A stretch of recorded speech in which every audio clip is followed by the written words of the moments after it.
സംസ്ഥാനത്തുടനീളം ട്രെയിനുകളിൽ നടത്തുന്ന സ്പെഷ്യൽ ചെക്കിങ്ങിന്റെ ഭാഗമായി പുനലൂർ റെയിൽവേ പോലീസിന്റെ പരിശോധനയിൽ 10 കിലോ കഞ്ചാവുമായി ബംഗാൾ സ്വദേശി പുനലൂർ റെയിൽവേ പോലീസിന്റെ പിടിയിലായി. വെസ്റ്റ് ബംഗാൾ സ്വദേശിയായ 45 വയസ്സുള്ള മോത്തി ഷെയ്ഖാണ് പിടിയിലായത്. സംസ്ഥാന റെയിൽവേ പോലീസ് മേധാവി അരുൾ ബി കൃഷ്ണ IPSന് ലഭിച്ച രഹസ്യ വിവരത്തിന്റെ അടിസ്ഥാനത്തിൽ സംസ്ഥാനത്തുടനീളം ട്രെയിനുകളിൽ എറണാകുളം റെയിൽവേ DSPയുടെ മേൽനോട്ടത്തിൽ RPFുമായി ചേർന്ന് സംയുക്ത പരിശോധന നടത്തിവരികയായിരുന്നു. തിങ്കളാഴ്ച രാവിലെ 7 മണിയോടുകൂടി പുനലൂർ റെയിൽവേ സ്റ്റേഷനിലെത്തി ഉദ്യോഗസ്ഥർ പരിശോധന നടത്തുകയായിരുന്നു.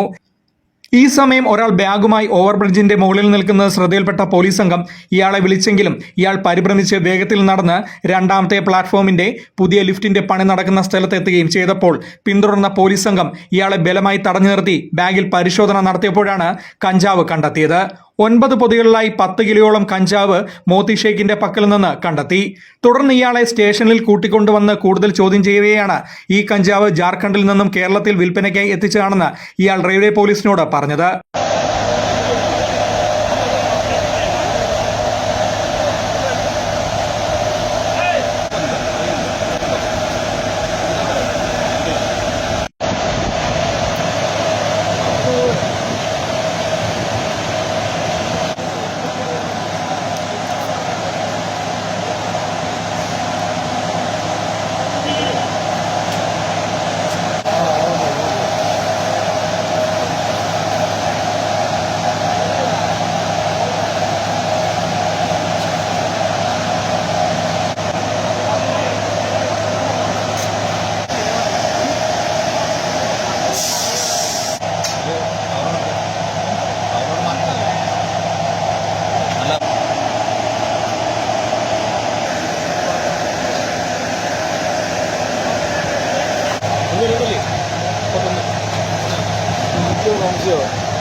Punalur railway police SHO G Sreekumar, SI Sreekumar MS, senior civil police ഓഫീസർമാരായ വിനോദ്, മനു, പ്രേംകുമാർ, രതീഷ്, സവിൻ, സിവിൽ പോലീസ് ഓഫീസർമാരായ ബിജു രാജൻ, അരുൺ മോഹൻ, അജിത് എന്നിവരടങ്ങിയ സംഘമാണ് പ്രതിയെ പിടികൂടിയത്.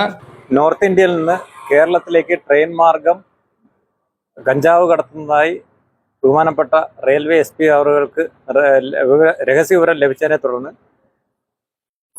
ട്രെയിനിൽ റെയിൽവേ പോലീസിന്റെയും RPFന്റെയും നേതൃത്വത്തിൽ ശക്തമായ പരിശോധന നടത്തി വരികയാണ്. അതിന്റെ അടിസ്ഥാനത്തിൽ നമ്മൾ പുനലൂരിൽ ശക്തമായിട്ട് എല്ലാ ട്രെയിനുകളും പരിശോധിച്ചു വരുന്നുണ്ട്. ഇന്ന് രാവിലെ 7 മണിയോടുകൂടി ട്രെയിൻ പരിശോധിക്കാനായിട്ട് ചെന്നപ്പോഴത്തേന് ഒരാൾ നമ്മുടെ പ്ലാറ്റ്ഫോമിന് മുകളിലുള്ള ഓവർ ബ്രിഡ്ജിൽ നിൽക്കുന്ന കണ്ട് ഞാൻ അയാളെ അടുത്തേക്ക് വിളിച്ചു 1ാമത്തെ പ്ലാറ്റ്ഫോമിലേക്ക് വരാൻ പറഞ്ഞു. ഇയാൾ ഈ സമയം അത് കേൾക്കാതെ വളരെ ധൃതിപ്പെട്ട് 2ാമത്തെ പ്ലാറ്റ്ഫോമിലേക്ക് ഓടിപ്പോയി. അന്നേരം എന്നോടൊപ്പം ഉണ്ടായിരുന്ന പോലീസുകാർ അയാളെ പിന്നാലെ പോവുകയും 2ാമത്തെ പ്ലാറ്റ്ഫോമിനടുത്ത് ലിഫ്റ്റ് പണിയുന്നുണ്ട് പുതുതായിട്ട്. അതിനടുത്ത് നിന്ന് ഇയാൾ ഒരു ബാഗ് എടുത്ത് ഷോൾഡറിൽ തൂക്കി അവിടെ നിന്ന് ഓടിപ്പോകാനായിട്ട് ശ്രമിച്ചതിനെ തുടർന്ന് അയാളെ തടഞ്ഞു നിർത്തി ബാഗ് പരിശോധിച്ചപ്പോൾ അതിനകത്ത് ഗഞ്ചാവാണെന്ന് മനസ്സിലായി. ഏകദേശം 10 കിലോയോളം ഗഞ്ചാവാണ് അതിനകത്ത് ഉണ്ടായിരുന്നത്. അത് 8 പാക്കറ്റിലായിട്ട് ഓരോ കിലോ ഉള്ള 8 പാക്കറ്റും 2 കിലോ ഉള്ള 1 പാക്കറ്റുമാണ് ഉണ്ടായിരുന്നത്. അതിനെ തുടർന്ന് ഗസറ്റ് ഓഫീസറെ വിളിച്ചു വരുത്തി മറ്റ് നിയമ നടപടികൾ സ്വീകരിച്ചു വരികയാണ്. ഇയാള് വെസ്റ്റ് ബംഗാൾ മുർഷിദാബാദ് ജില്ലയിൽ ആണ് ഇയാളുടെ സ്ഥലം. എറണാകുളത്തും ഇയാൾക്ക് ഒരു കേസുള്ളതായിട്ട് അറിവായിട്ടുണ്ട്. മറ്റു കൂടുതൽ വിവരങ്ങൾ അന്വേഷണത്തിൽ കണ്ടെത്തും. എവിടെ നിന്നാണ് ഇത് കൊണ്ടുവന്നത്, എവിടേക്കാണ് കൊണ്ടുപോയത് എന്നുള്ള വിവരങ്ങളും ഇതിന്റെ സോഴ്സ് ഉൾപ്പെടെയുള്ള മറ്റ് എല്ലാ വിവരങ്ങളും അന്വേഷണത്തിൽ വ്യക്തമാക്കും. Fox TV news, Punalur.